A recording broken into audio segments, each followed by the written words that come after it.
So your dad is Lebanese. Yeah. And mom is Lebanese as well? No, my mom is Ukrainian. Mom is Ukrainian. Full Ukrainian. Okay.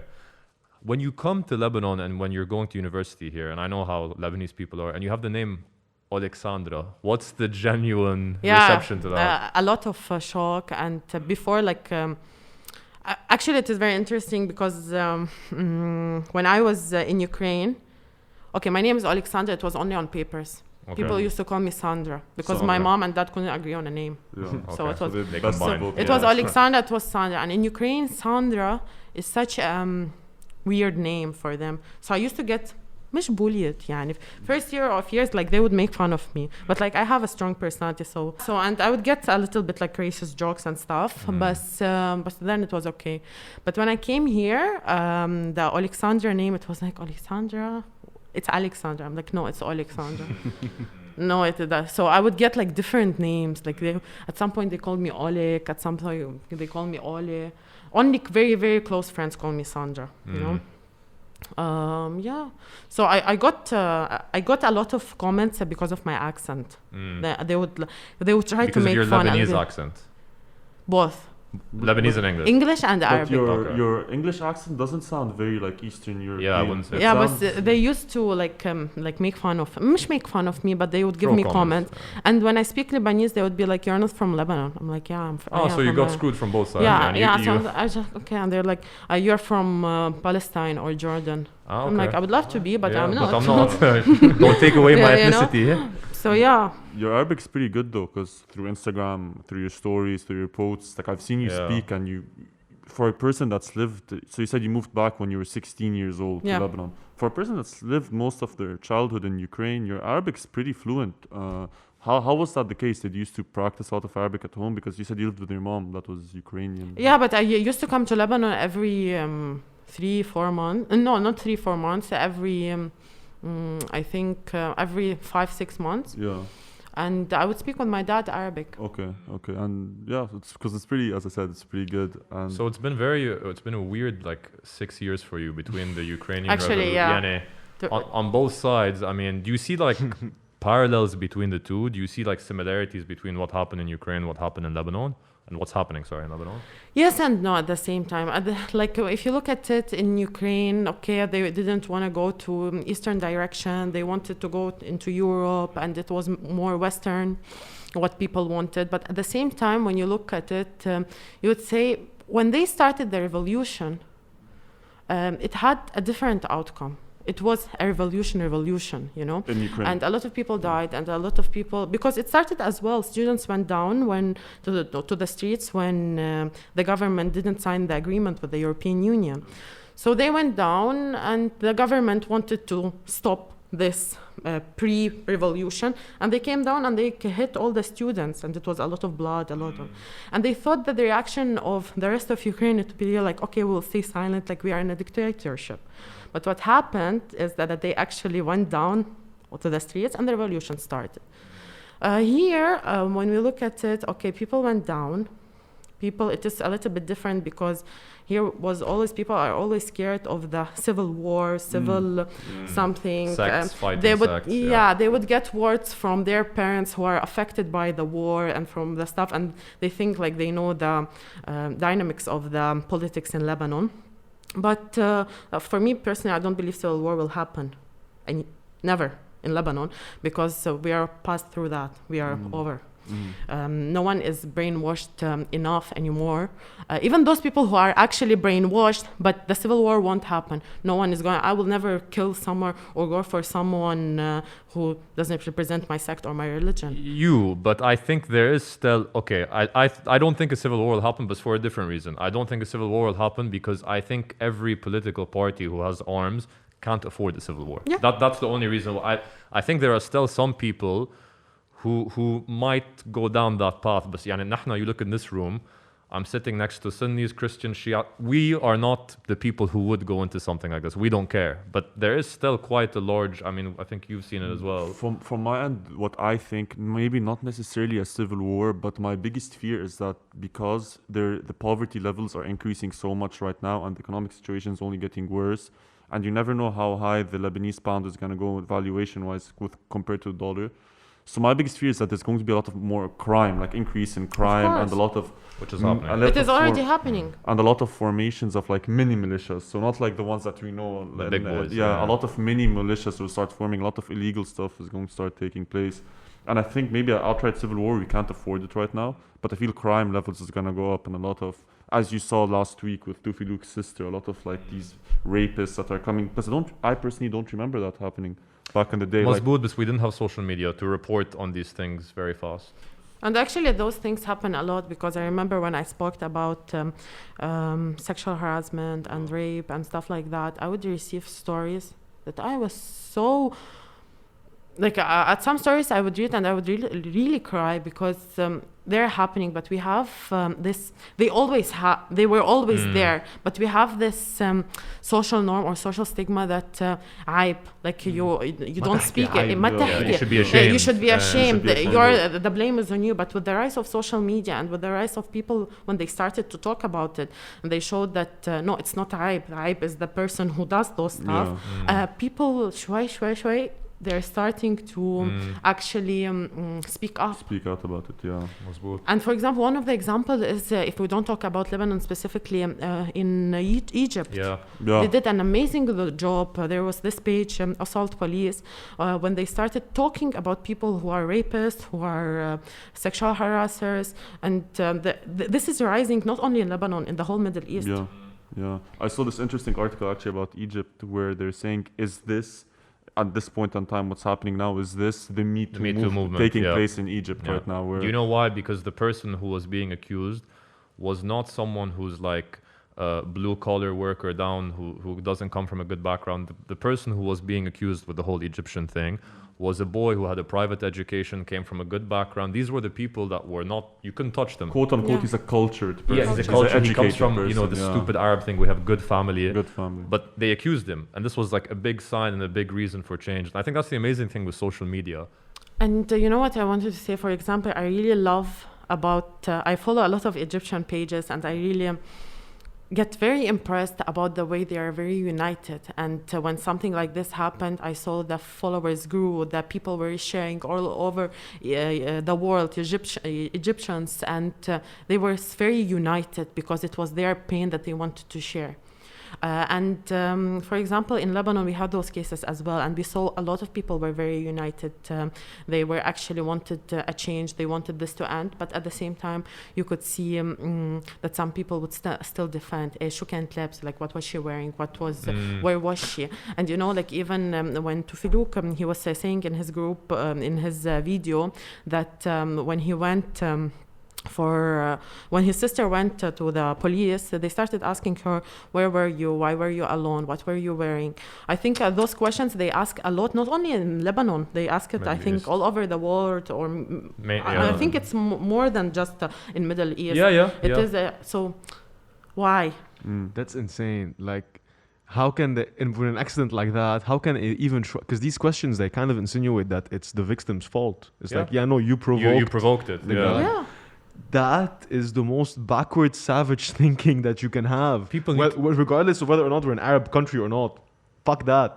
It's this is socio-cultural though, and people need to realize in this country, if a woman wants to walk down the street wearing a fucking napkin, she can walk down the street wearing a napkin. That's not on the woman, that is on the assaulter. It has nothing to do with... It doesn't matter if you're wearing I don't know, a bikini, or you're wearing a hijab, because people that they are not understanding the amount of hijabi women that get sexually harassed and raped is insane. It's insane in our country.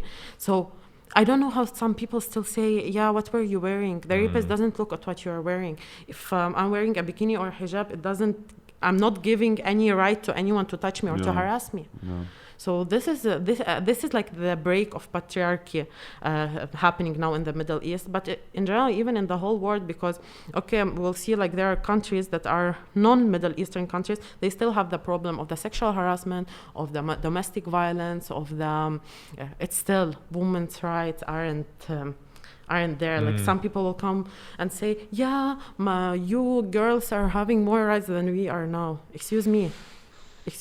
I would, before I would answer and stuff, but now, like, like, خلاص, okay. You just ignore it. A person that says that is obviously does not know what the fuck is ignorance happening is in bliss, the world. man. Ignorance is bliss. They know nothing. Like going back to how, people are starting to become more aware, and I feel like in Lebanon, you've played a very big role in raising people's awareness about these subjects, and through your platform, Polleksandra. And I think before that platform, I heard that you used to be a blogger before your platform became big. Is that true? Okay, I wasn't a blogger. Yeah. Actually, let me tell you how the page started. The page started at 12 a.m. I was just like sitting. I'm like, you know what? I'm thinking of starting a page. And my friend was like, yeah, do it. So I did it. It was just for fun. Yeah. It was nothing. Around what time period was this? It was like 2 years ago, maybe. Yeah. It was just for fun. It wasn't anything... no ambition behind it. I started it for fun because I wanted to see how people think. So I would ask polls, and polls were always like critical thinking. They would like take time to answer something very controversial. So I wanted to see how people think, because sometimes you're like, it's 100% this, and you're like, no, it's 100% this, and you're like, you think that way? Yeah. Even it happened a lot with my friends, like, you think that like that? That's so weird. Yeah. Like, there's no way. So it started with polls, sometimes, yeah. So we started, no, not to that extent. Yeah. So we started with polls. I don't know, sometimes I speak about myself in plural, but I'm not. We're a team. Me, myself, and I, we're the best team. So we started... So I started with it, and it became polls, and then we started discussing social issues. Then a little bit it became more videos about motivating people to leave toxic relationship, or about like different stuff. And then it became more about donations. Then it became the fires happened, because I remember that night I was awake. It started like at 2 or 3 a.m. and people would send me what's happening, like there is a fire and we have this fire, and help needed, water needed. And the mobilization that happened that night, for me it was like insane. And then the Thawra happened. Yeah. And I was just like there. A lot of people, like sometimes I would like walk or hear someone, they're like, مش هاي تبعية الثورة. I'm like, I just like ignore, or I smile like awkwardly, like, no, I'm not تبعية الثورة. I have more than like Thawra. Of course I'm with the Thawra. Of course I'm with the change. Of course I believe in that actually it is important for our development as a country and as a nation. But I have more to give. It's not only about Thawra. I'm a life coach. I study political science, yes, but we speak about social issues. We speak about human rights. We support each other. We motivate each other. And, I love the bond I have with my... I don't like calling them followers. It's like more... I like to call them like more of the team. Yeah. Because like we speak, they share with me, I share with them, and I love it. It's not like only the numbers. It doesn't matter how much. You can have 1 million. Yeah. But if you don't have this bond with those people, this number doesn't matter. I know if something happens to me, for example, like I need help, I can go to this platform. I ask for help and people will help. It's not like they will help to show off. They will help genuinely. So even I remember once I posted a question that I was like, how are you? And a lot of people, they're like, how are you? I'm like, that's so cute. Yeah. Finally, somebody asked. Yeah, somebody asked. Yeah. It's not only me just giving, because they give back. Yeah, 100%. I think it's, number one, just to go back to what you said, Lebanon, you need to realize one of the unfortunate things people like to label. They just like to label it. To them, it's you are just that one thing, and you are not multifaceted. You don't have more to you than this. So with this, just ignore these comments, because people will always keep saying you always have like hate or I'm sure that our 6 listeners as well, like people have labeled us as X, Y, or Z or whatever. Whatever, that's always going to happen. Because I think the amazing thing about your platform, besides raising social issues and covering what you're covering, is to us, you've kind of replaced traditional media. So we want to say what's going on in Lebanon, check Polleksandra. And that's crazy. Like that impact is huge. We trust you more than LBC. Yeah, the best example. That's what I was trying to say. Yeah. The best example is didn't want to name drop. Last week when there were when there was the fires in the south of Lebanon. The first thing I didn't even hear that the fire happened. I opened Instagram, and 2 minutes. You had just posted 2 minutes, and you were spreading awareness about the fire. And then I was actually interested to see, okay, so how long is it going to take mainstream media to start reporting on this? And I think the first coverage they gave was like 45 minutes or 50 minutes after your first post. Yeah. And I think that like spreading news and not even like the importance of spreading real news, not even fake news, is so important. Unbiased, come in. Unbiased. Yeah. You're not coming because you support one person or another and you're changing the information. No, you're just you're giving the people what is being sent to you. There is no look what they did. It's just this is it, and you make your own decisions, which I like, Saraha. And I think as well, a lot of what you're doing for women here is really important as well. I wanted to, do people reach out to you? Do women reach out to thank you? They do reach for thank you. And it is not like, thank you, Habibti, like, no, it's like a genuine thing. It's like a genuine thank you. And they reach out when they have problems. Of course, I can't like always answer them. And sometimes like I feel guilty, but I'm always stuck to my phone. And sometimes I really need a break.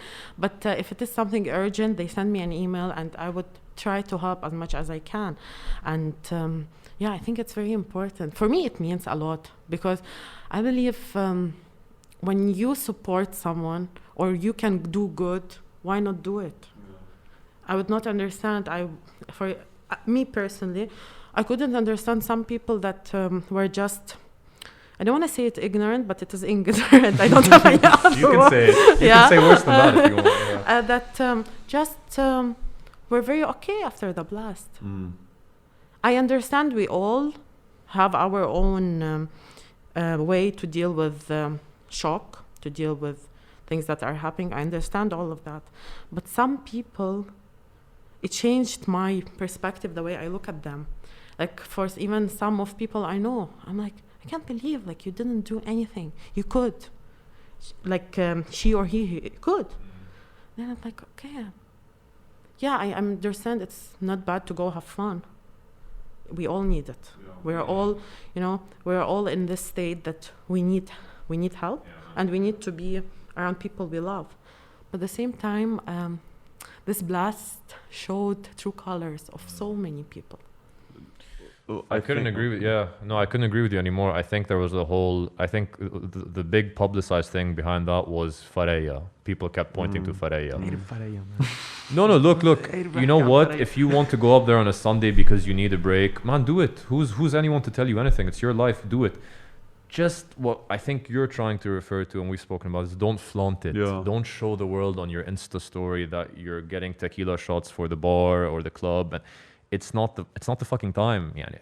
After the bomb, some of us couldn't eat, some of us couldn't sleep. So I understand where you're coming from. Moeen on Moeen's episode of Sardi with Sam and Makarim, they actually got into a very interesting discussion about this topic. And my opinion is similar to theirs, that everybody's free to do whatever they want to do. Yeah, for sure. But especially in a sensitive moment, as you said right now, there is no need for you to be posting Insta stories about you, even taking pictures. Like people were posting pictures about them standing behind the blast as if like some touristic picture. So that's just a bit insensitive because so many people lost their houses or lost loved ones as well. And in general for our nation, we are still in shock about this. Even right now, remember, like right before we started recording, you dropped your phone on the floor and all of us got a bit frightened because I nearly diarrheaed my pants. There's still a bit of PTSD left. So I say up until now, I still don't think people that are living in Lebanon should be basically like constantly flaunting whether they're going out. I'm not saying don't go out, but just be mindful about other people as well. Dude, the people are so divided here in ways that the political and religious divide is just the tip of the iceberg. And the social divide, that's the fucking worst, man. Like people will not go to a certain area in order to not see a certain group of people. Like, what the fuck? I mean, I do that too, but not for religion. Bro, I just don't want to see certain people. We're in a country the size of a pancake. Keith, how can you have so much divide in a country so small? We're basically a village. We're a big village. Yeah. Everyone hates each other. Everyone wants to kill everyone else. Why? Actually, for me, it was a very shock after some pubs reopened in Jemmaisi. It's not even the shock that the owners opened. There was like from the blast, like maybe 1 week or 2 weeks, something like that. I was a little bit surprised about the people who went there because I personally, and of course everyone is free to do whatever they want. I'm just giving my opinion. I don't think I can go there even in 1 or 2 or 3 years. Exactly. And some people would say, yeah, but during war, a lot of people died. But during war, it was different. It wasn't a blast when people were just enjoying their time. They were having their things, and then the bomb happened, and the explosion, like they killed everything. It's different. It's different than war. So then, for me, it was very shocking how insensitive you can be to go there and laugh and I don't know, enjoy your drink, get drunk and like nothing happened there, and post it. Post it is the worst. Look part, around you and see all the destruction. Like for me, if I it's not even about that. How could you do that? No, that's not the question. The question is, did you enjoy? Yeah. What were you like? feeling? Did you have fun? Did you feel like to answer your question? They probably did, because Lebanese have this amazing. It's not really amazing, but they have this thing, and Ali Saloum spoke about it. It's called cognitive dissonance, where they know what's going on. They're a few of them. I'm not saying everyone. Few of them know what's going on, but we still have to go out. It's like it's an internal thing. Like we live in a tribe, and what do tribes do? They communicate, they mingle, they have a good time. And you can't take this away from them. Like, we've been going through what we've been going through for the past 30, 40 years. But what do we say? Our nightlife is amazing. Or have you seen our nightlife? But let's not talk about electricity, right? That's as long as we have the clubs on Saturdays and Fridays. And like, to a degree, I think we all... We all do that. But we were responsible for that. It's actually nice. Like, it's like, Anna personally, I find it very nice. But know the limit. Especially now. I want to go back to this part that... Did you enjoy? Like, was it fun? Like, you know, if I could just go and just like watch them, like, how is their night going, like creepy, standing behind the wall, like, how was it fun? Like, you went like, bro, manna Layla. Were those like a Jamaica and what? Yeah. Man, it's like, for example, how can you go to that place 2 weeks now, after the and know that there are people still missing? It can be under you. Oh yes, and tell yourself and have a drink, order a drink with the shoe, and then. No, I can't even imagine the fucking scenario, bro. Like, it's ridiculous. Like, you don't talk about how the fact that this exploded 2 weeks ago and you could have been there, and now, guess what? I'm here now having a drink. And there might be dead bodies. They're looking for people. People are in million pieces, man. There's people that we will never find again. No, you're having a drink and you're getting drunk, but you know that 1 month ago where we're standing, we could have been obliterated. And in this vicinity, tens of, maybe hundreds, I don't know, people lost their lives. It's the concept behind it. But this is something, unfortunately, that has been going on, not to this degree, but it's something that was always there. We have this weird social thing where we need to go out. Even coronavirus now, like, people are still going to parties. And we know people getting infected. Yeah. It's not stopping. Like, this is a socio-cultural thing, صراحة, and it's. But I'm sorry. Sometimes people will be like, yeah, شو بدنا أضرب? Like, nothing will happen. Like, خلاص, corona won't hit Lebanese. Like, what do you mean? Like, it's there. Okay, it's there. Either you wanna accept it or not. Seriously, corona مش is hitting Lebanese. رطنا قتلة. Like, we are just like sometimes very. Which is nice, because I think that if we were different, we had different personalities, we could survive everything that is happening to us mentally, physically, and emotionally. But at the same time, it's like there's pros and cons to it. It's not even weird, because like, well, you can call someone weird, but they can be amazingly weird, they can be bad weird. But I don't have a word for it. It's just like interesting. You know, when you try to stay diplomatic, you're like, quotes, that's interesting. It's Lebanese. The good thing about, like, for instance, people like you, though, is that through your platforms, you could continue to shed light about these things and like try to raise people's awareness. So, like, if somebody was doing this thing unaware, maybe there's a high possibility people are just unaware of what they're doing.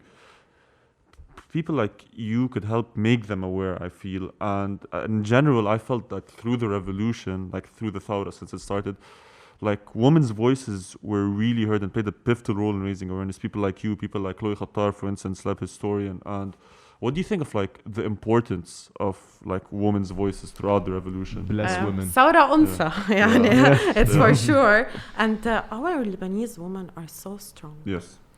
they're so strong, and it doesn't matter if she's 20 or 25 or she's 50 or 60. Like we can see maybe all from, I don't know, from our parents, from our relatives, how strong is Lebanese woman. Sometimes I even say like maybe a little bit stronger than most of the men, I would say. 100%. They're strong, and work they did on the ground was insane. When you would see amazing women like Lina and Heba and a lot more, like when the police would come and how they would protect man and how they would motivate and how they... Keep in mind something very interesting. With all of that, they still tend to stay very beautiful, take care of themselves. And I like sometimes I'm like, we are very weird. Like for example, there is a crisis in the country, and maybe if you have like lost, I don't know, like 20,000, you're like, yeah, I'll do my nails. Maybe why not? Maybe yeah. So with all of this that's happening, and how strong they were on the ground, and how amazing actually they were acting, they're still keep this Lebanese like beauty and Lebanese which is crazy. kindness. Yeah, actually. You could also see it abroad. But like, the women in the revolution, يعني عن جد, if it weren't for them, there would have been so much more violence. Like the walls that they were formed between the ISF and the male protesters, it saved lives undeniably. But still, even after all of that, you still have, it might be the whole Arab culture thing, but بعدهم women are not listened to the way they should be listened to in this country. Because not it's at a all. patriarchy. No. It's if women were in power or had an equal share with the equal opportunities, it would be, of course, very different. We don't have rights for women. We have maybe a normal man that would not put women under the law system, if you want, and the legal actions. But if we dig into the laws, we don't have laws. We don't have laws that will protect us.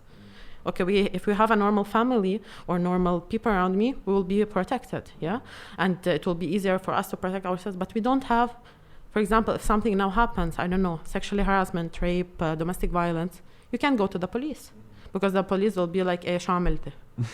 Or The like, police will put the blame on you. or they will be like, إنه إيه أنت بتكوني عصبتي أو إنه إيه مرة بدك كفين. I heard that a lot, like from people. I heard the stories that's happening.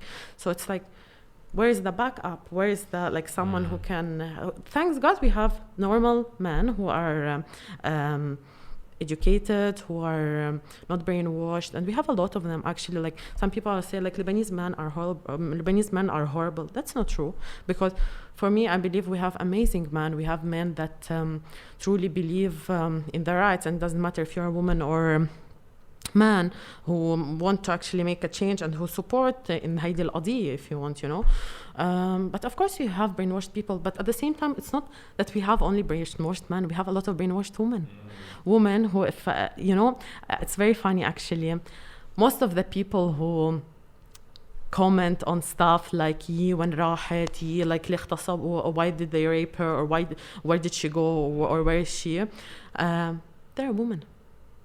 And you would see if a woman is sharing a story of herself getting raped, you would read the comments. I love to read comments, actually. You would read and you would see, like, there a woman who's putting blame on her. Wow. Why do you think that is? What the fuck is wrong with the world? Country. Insecure. Very affected. Insecure, of course. Very affected by the government. I'm very by the patriarchy. Very affected by the عيب. The stigma. Yeah, the stigma. So you'd not see that genuine support. And this is the problem. And another thing also here, if we're talking about like the topic of women in Lebanon, I feel another thing that happens here, especially like through family pressure, women marry too early over here. Sometimes, like not all the time, but sometimes there's this pressure from family that if a woman reaches a certain age and she's still not married, you need to get married, and they try in a way to arrange. I'm not saying all families do that, but it happens. It's regularly. I think in our generation, this is third world. It's starting to diminish a bit more in our generation, but I still feel that there's this pressure of marriage here for women. Look, of course, there are still families that they still have, I don't know, honor crime, stuff like, I don't know, forced marriage or early marriage or stuff. It doesn't matter what time if she doesn't have the pressure on her, it doesn't matter what age she gets married. Yeah. She can marry at, I don't know, at 19. Yeah. Of course, I'm not talking Yeah. about child marriage, or Yeah. at 40, and she can be still happily living her life. It's like, it's more of her choice. I can't say if women are marrying early or not marrying early. But what I can say, what saddens me, for example, I see like the girl has the potential. Yeah. You can do it. You can go there, get your degree, get your job, Start a company, career. You can always get married. The easiest thing is to get married. Mm. Okay, like it's not hard to get married. Everyone, no matter how the girl looks like, no matter how she thinks like, she will always find someone to get married, especially in the Arab world. Mm-hmm. Just wait. If she doesn't find بزبطولة. Yeah, you know, like just live your life. Of course, if you're happy with it and you want to get married, of course, go for it. But before taking the step, live the life. Yeah. In Lebanon, we didn't see a lot of things yet. Yeah. Like, look, like we can be. You have a lot to achieve, girl. Don't become that girl if it is not your choice. If it is her choice, she want to get married and sit at home, it's her choice. She's free whatever she wants. She is free to do whatever she wants. But don't become this girl that wants to find the easiest way out. And this is the problem. The problem is finding the easiest way out. The easiest way out is not the best way out. It will never be the best way out.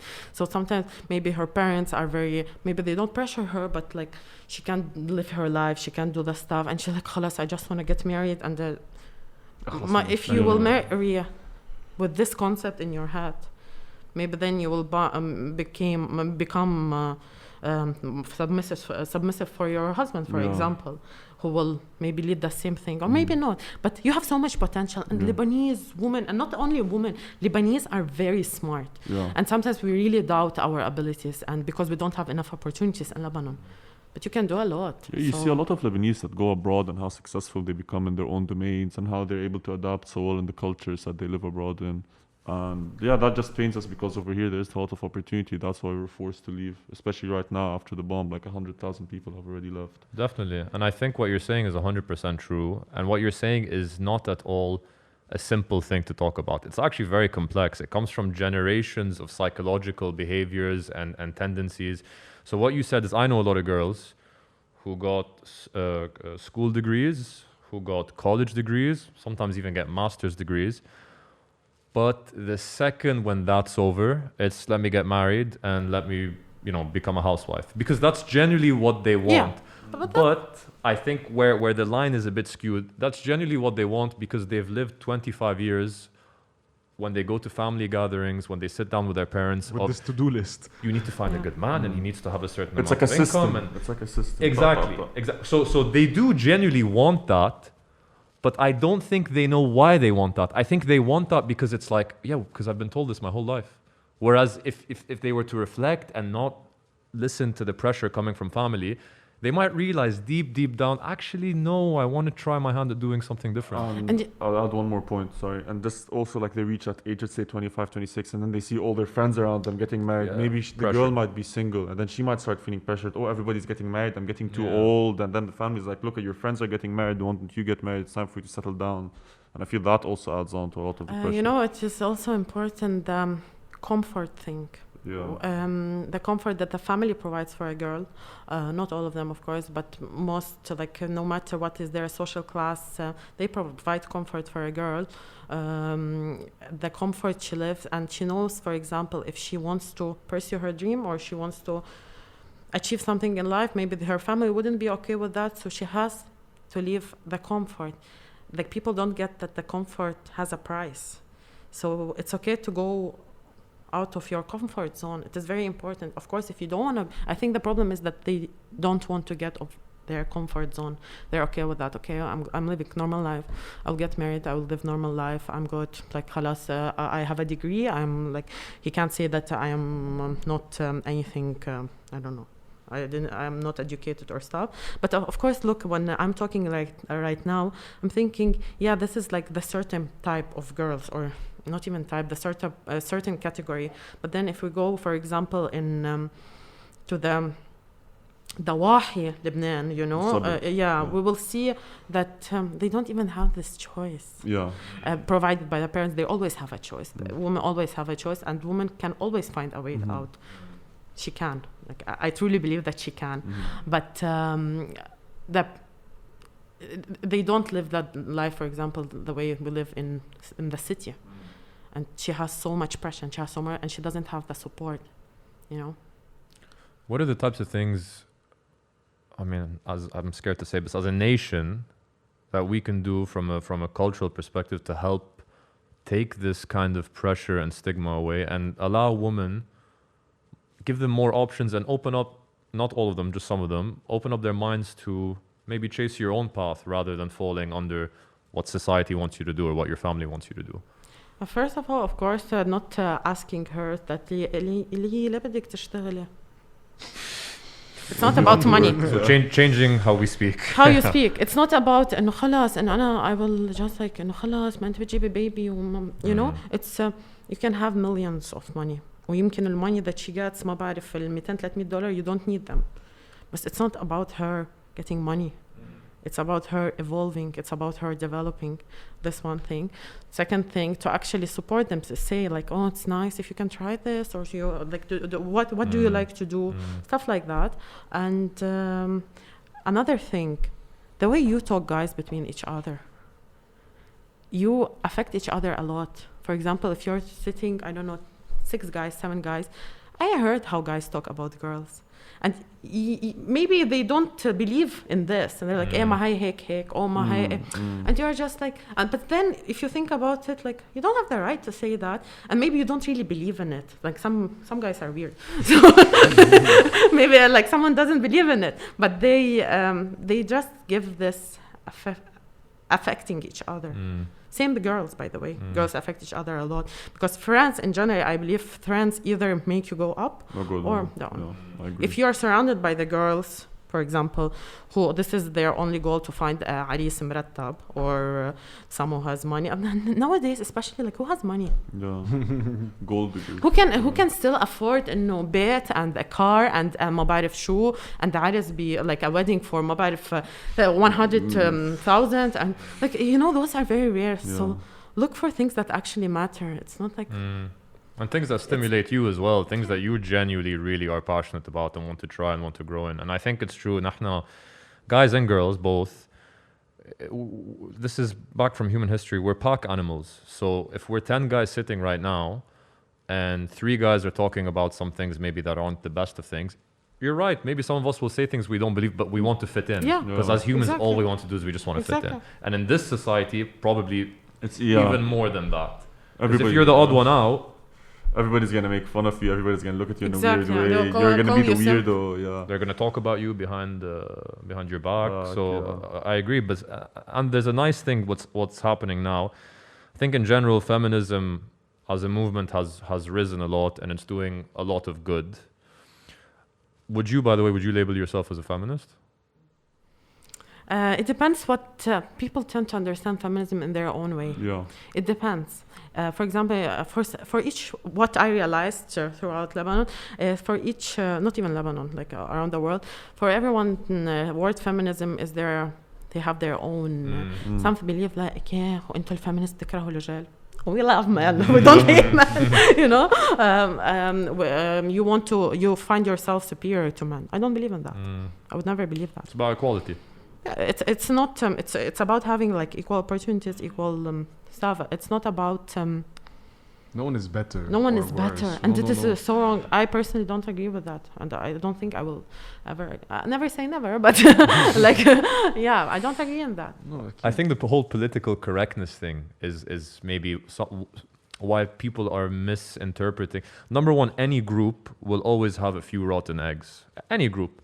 So if you believe you're part of a feminist movement, but you hate men and you think they should go down, you don't speak for the group. You are speaking for your own. Just like people in the Thawra, for example. People in the Thawra, مثلا, if they're saying, you know, كلهم بات, and you're like, no, bro, you're not in the Thawra. You're not. You always have people that will make exceptions. Exactly, and I think that's the thing with being politically correct is when we've gotten out of hand sometimes, and sometimes what's happening is, which is kind of what happened with Tony when he was describing that situation, it's like a mob mentality. It's like if you say something and it's not exactly بالضبط how I'm thinking, I'm going to attack you. Yeah. And that's the fear of being politically correct. And there's no longer this ability where you could sit down, and I'm seeing this a lot in Lebanon, where you can actually sit down with a person who doesn't think like you and have an actual conversation, a debate. You could have two opposing ideas, but you could sit down and debate them. Here, everybody, if you're not with me, you're against me to the most extreme way ever. I'm going to kill your family. You start yelling at them and belittling them, and you start, as you said, bringing other people to gang up on them. And it could not just go for politics, but everything else. For instance, something that could be like a movement towards feminism. And people are always tying feminism with being politically correct. And I think they're two different things. There is relationship, but you shouldn't always associate the two things together. I think like talking about this now, we can go really deep into it, but I just think like as a point. No, I agree with you on that. I agree with you on that. Being politically correct are different things. But feminism goes under being politically correct, but you shouldn't always associate it, because feminism at the end of the day, like if you're going to look at it at its core, it's about empowering women, letting them have more rights, letting them have better pay. I remember once actually giving them their rights. Their rights, which that they deserve. It's not even letting them, because they have those rights, but they it's are actually just giving it to them. It's giving them. I remember once there was like this girl that was always like, yeah, I'm a feminist. She was I knew her in the UK. I'm a feminist, and women and men are equal in every single sense. And then she said, but if a guy invites me out on a date and he doesn't offer to pay the bill, then I'll never see him again. Double standard. That's society, yeah. But how does that work? That ties back into, I think. Yeah. Like, how does that work? How do you want men and women to be equal, but then you're not going to see a guy if he does? And you're a student as well at that time. But it's like he can invite you, you can invite him. It's like, it's a little bit different. You're contradicting what you're contradicting the point, the whole point. And I'm not trying to belittle. I think feminism in general has done way more good than bad. Without feminists, you wouldn't have had the suffragettes. Women wouldn't have even been allowed to vote. Or to be educated. Or given the rights they were without previous women in past generations fighting for them, because that's what had to happen as an underrepresented group. I think what's happening with this whole PC thing is when you go on Instagram and you're getting berated by a woman who calls herself a feminist for not saying exactly the right thing, and you said nothing kind of wrong or out of line. Yeah.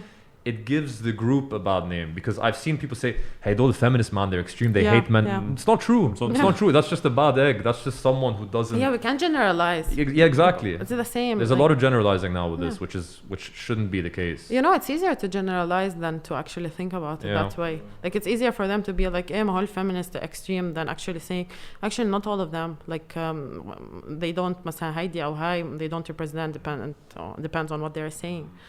Actually, like... I don't know, like it's I can't believe that we are still fighting for those rights. It's always your right. Well said. Like, and we're getting into deep arguments about them. In 2020, still. 2020, where we are educated, we are free, we have the right to vote, we have the but we still have, this is even still a discussion, for example, during the podcast. And for me, I just like zoned, like now I'm like, I can't believe I'm still, like, we're still talking about it, because it is very important to talk about it, of course. It's a controversial subject. Yeah, but why are we still... We're still convincing people that no, it's right. Why it's still important to talk about it? Why do us who like, hey, you have to eat, you will die if you don't.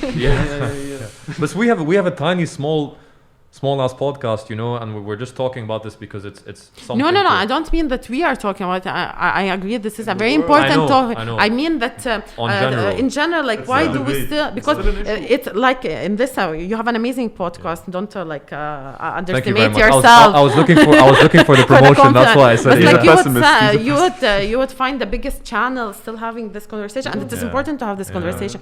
But why it's still important when. Like خلاص, like we are, it should be there. Why do people disagree about it? Exactly. Why isn't this being discussed in politics? I'm not even going to answer that, by the way. That's a rhetorical question. But you know what I mean. Like in general, it should be discussed from government down. But let's not talk about government, especially like in Lebanon. Yeah, no, that's a lost cause.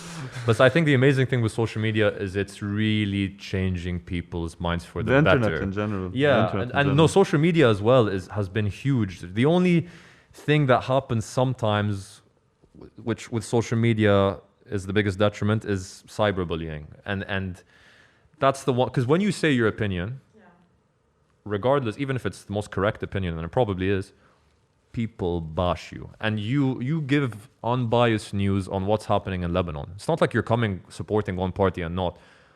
But I can imagine you still kind of get bullied over that. I used to get so much bullied, like even till now, but so much bullying for everything, from the way I talk, from the way I look, from the way I speak, from the way even my accent, from the way I don't know, I give the news, even before the news when the page was like a little bit tinier. But what would people say, for example? A lot of stuff, like they would swear at me a lot, and they would be like, ليه مصدقة حالك? Like, oh, you can leave the page. Like, أو مثلا إنه شو قوية أو ما أبشعك, or like just mean, just very mean stuff, things. like stuff like very like they would make مثلا they would make, for example, fake accounts, and they would send me like very mean voice notes, various stuff. But this would never make me say, oh, okay, you know what, خلاص, I'm gonna stop. No. For me, it was very important because I find myself different from a lot of people that I love and I respect who have social media platforms, either bloggers or influencers. They're all like amazing. But I find myself different because I don't fake it with my people. Like when I'm sad, I tell them I had a bad day. When I'm good, I tell them.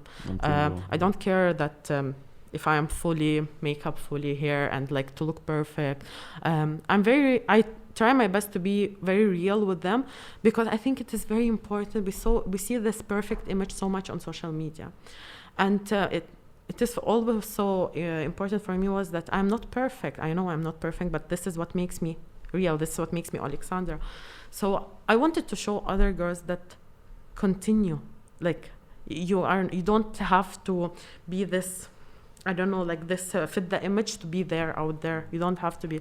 So this is started from the beginning. Even I remember when I just opened this page, I would get like very mean stuff, and from even people with me in university, I would see them talking about me. I would hear them, and no one would come to tell it to me face to face. As usual. Yeah, but I can know. And you know what's funny? Like those people who were talking about me and who were making fake accounts and talking to me, and I know that who are they? I know exactly. I know your blood type. I know. You are now here following my page and trying to be sweet to me and telling me, bravo. They've changed now. Yeah, bravo, we are so proud of you. But when I used to make like videos, like they weren't very like good for, they would like, مصدقة حالة وشو قوية وما بعرف شو. Why كلمة شو قوية, like how strong are you? Why does it have a negative connotation? Yeah. Why in Lebanon هي كتير قوية? Why it's not, oh, she's really strong, she has a strong personality. And sometimes people think that if you have a strong personality, you're like bulletproof, you don't get affected. No. But I used to get affected. Of course I used, but I didn't want to stop because I knew so many girls out there, they have so much, for example, potential and way more than I do, and they're just scared to make the step. No, That's take it. Yeah. You don't have to fit in. This is what will make you fit in. Please don't. Yeah, don't fit in. That's what got us to where we are, by everyone fitting in. Don't fit in. And like that's the most important thing, as you said, because in Lebanon, especially in Lebanon, when you try to do something that's a bit against the norms, that's a bit unorthodox or unconventional, when you first start off, you get a lot of people making fun of you because they don't understand what you're trying to do. So they make fun of you and they belittle you because they're probably really insecure as fuck as well. But the moment you make that leap, so there's that like sweet spot when you cross it, when people start talking about you, when you become popular and now you're the thing, then everybody wants to become your friend again. As you said, you had these people that were making fun of you. And they're like, just sending me bravo, so proud. I'm laughing. I know that you used to talk about me, but people like people are interesting creatures. Yeah. But my most important point that you don't have to be perfect to fit in. Don't be perfect. Don't be like everyone. You know, sometimes I look at pictures of someone. I'm like, are they twins? I don't know because like they're very similar with the style, the way they look. And I'm like, are they twins or they're friends? Or I can't understand. I genuinely don't know. You don't have to have the perfect body, perfect, hair, perfect makeup, perfect nose job. You don't have you don't need those things. I've seen a few of the nose jobs. I don't know if you can even get those things in Lebanon as well. But it's very true what you're saying, because we need depth of character. Yeah. We need diversity. But it's not easy. It's not easy. People will break you. Yeah. That's what I'm saying. We'll try to break you. We can talk about it now and have a very nice civil conversation. But it's so tough to deviate from the norm. It's so tough to break that, because once you do that, you've lost all your friends. You lost maybe family. You're in society. People look at you in a way. But you could become a laughing stock for. Yeah, but I can't stress how important it is. Like, even if you want to do something, this is a small example. This podcast. I'm sure, even though we haven't seen a lot, a few people said these guys are fucking idiots. Each one has a degree from abroad. What are you doing? What are you doing? But it's so important to take. Podcast, obviously. Yeah. But you instantly saw the reaction. For instance, so from when you first started it up until now, it's been 2 months. But when you first started it, so many people, I wouldn't say to our face, but the looks, okay, podcast. It's a joke. You guys are a joke. But you're doing amazing. Once the exposure now is starting to grow a bit more, once the guests that we're starting to get are a bit more influential, by the way, let's share it on our stories. Great job, guys, amazing. And now everybody thinks that they know how to run a podcast and are giving us suggestions left, right, and center. They're like, no, you're doing this wrong, you're doing that, my guys. I'm going to spice up a little bit your podcast. And I'm going to give you a voice note. Okay. That was sent to me. Actually, I wanted to use it in one of my videos, but I'm gonna give it. By the way, I love how much nice things she said, because now we have all the marketing material in the world. Like, I'm just gonna promo, send it on Instagram. I just need to share this profile. Basically, this person, they made a fake account and texted me, sent me a voice note. Put it on the. So I saw. Yeah, I will. I just need to make sure it's this one. So. I saw the yes, it's this. Okay, so it was sent to me 18 January. Okay. And I saw this the voice note, and I can hear it outside.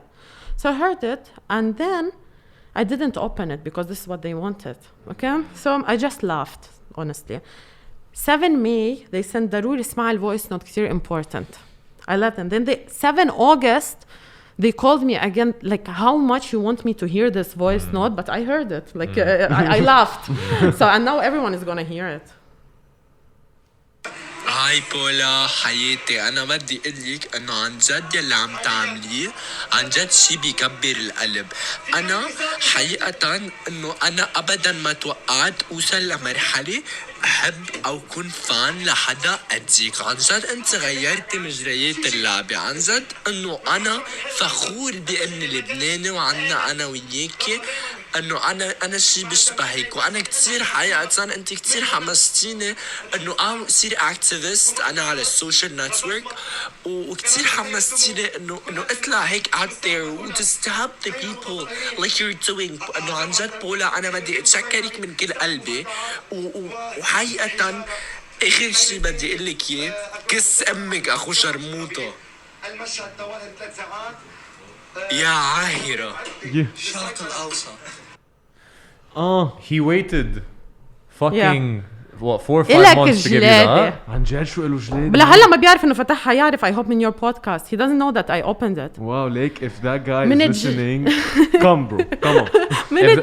No one don't come, because he's probably 12. Let's be real. Dude, how insecure could you be? Because he's been insisting, listen. من January. He's probably in love with you. Till August 7 يعني قطع الانفجار. وبعدك مصر اسمع الهيت message you sent me in January. Yeah. Dude, how much attention does this kid want? It's not attention. This guy is probably the most insecure little fucker out there. And how does he take it out? By trying to fuck with someone who's actually trying to make a difference and do something different. I can't believe people. And that gives him satisfaction. And then he probably sits in front of his friends. Look what I sent. Look what I sent. And then his other friend is like, bro, dude, your breed is dying out. This breed is dying out. Thank you for sharing this with us. Yeah, that was. Give us his number. Give us his fake account. Yeah, send it to our. To our secret weapon. Give us his account. Just trust me on this. Give us his account. No, that's that. Thank you for sharing that because it's good to laugh at stupid people sometimes. A lot of people receive stuff like that, and even more. And I just want to tell for those people, whoever starting anything, page or something, small business, don't listen to those. They will be always. And the hardest is at the beginning, because you're just like, have 500 followers. Like, what do you want from me? 2,000, 3,000? But I assure you, once you're gonna start to boom, you're going up, and they're just gonna be like, bravo. They'll eat their words. Or laugh at them, or look at them. Take a step back and be like, wow, this is a very sad kid. Like, this kid is sad. Like, in life, he's not doing well. Yeah. You know what No, he's not, clearly, if that's his mentality. And if he's been persistent for 6-7 months, listen to our voice. This is a very sad That boy. was the saddest part between all that he's still like, listen, Yeah, listen, and this is a guy who's on the inside. I thought he was going to be a bit creative, though. Like, No, I no, thought it he's- was going to be something special. Like, it's No, no, no. I'm not even sorry for him, bro. Full out schmuck. Actually, those people are really insecure who do Yeah, that. of Like, they're course. very, very insecure. And some like when they bully someone, they see something in those people that they bully that they can't have. So this is what annoys them, and this is what they Jealousy. stress. Like, he was stressing on my activism and my things because he can't do that. And it's like this is like whenever you listen to a voice note or a message that that is hate and bullying, try to read between the lines. You can see what are they emphasizing on, which means what annoys them the most that they can do. Because my activism doesn't. Why would they? Actually, it annoys a lot of people, but why would it? You know, like, I'm not hurting you. I'm not. ما عم بقرب صوبكم. Like, why would you? So it is like, this is insecurities from childhood, stuff that you had. Yeah. On the contrary, in my opinion, your activism, especially on social media, is one of the calmest presence between them. Like, what you mainly focus on doing is just spreading unbiased news. Like, you don't do it in a very aggressive way. Yeah, I don't. So Yeah, I think we touched on that as well. And I wanted to ask just, so do you have like a long-term goal in mind? Like, No. So you're just taking a step by You step. can, C'est la vie in the moment, whatever it is, what it is. it's a good time show. no one knows, actually, you know, a little bit dramatic, but I started to think a lot like that. No one knows how long they will live. True. And I would rather invest into helping someone's life, at least in something small, because sometimes it is a word I say and then I receive the message how, I don't know, you made me break with my boyfriend that he was so abusive. I'm like, yes. You know, like, who used to hit me and stuff. And then I'm like those things matter. As long as you can, like, make a change. I don't know, maybe now I'm gonna leave and I'm gonna die. You can never know. Yeah, but in this country you can never know. In this, like, you can never know. That's true. So why not to do something good if you have? You can do something good and change lives. Take each day as it comes by, and that's Especially Lebanon for that you. plans, Yeah. 2020 showed us that plans don't work. Yeah, Planning doesn't work. fair enough. Not at all. So just keep doing good and take it day by day. Day by day. I don't have a bigger goal of that. I have a bigger goal as I want to reach more people that it will help people, us in the development and rich, but nothing political. Nothing more nothing. No, tangible. no. Fair enough. Oleksandra, thank you so much for everything that you're doing. Thank you for agreeing to come and talk to us. Yes. You're Thank you. a lot of fun to talk to. It was a pleasure having And you. Fun and Thank you so insightful at the same time. Yes. And Thank you so please, much. please give us this guy's fake Yes, account. I like because it. I promise you, we have a certain friend We have who's, a friend. He's who knows the dark archway. So just letting you know. Thank you so Thank you so Thank you so much. much. Thank you so Thank you much. so much.